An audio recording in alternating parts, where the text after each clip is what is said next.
القضايا المجتمعيه، وبالاخص انا غادي نوقف هنا في الجانب الحقوقي بالاساس وعلى مستوى الانتهاكات.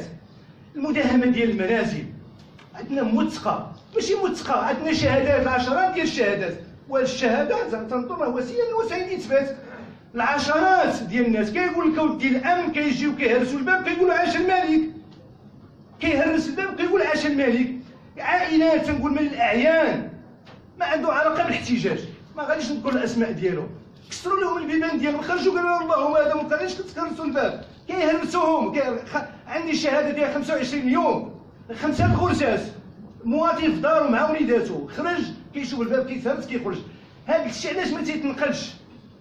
وقيس طلع يعني انسان كيطلب الصدقه، جيت للمسجد عنده 75 سنه، مع الزوجه نفس ما عنده لا ولد لا بنت، كيدخلوا له كيدخلوا كيكسروا له الباب ديالو. السيده ما عرفتش كيفاش تواصل معاه باللغه، كيقول لها عندك ولاد؟ تقول لها ما عندي لا ولاد لا بنات.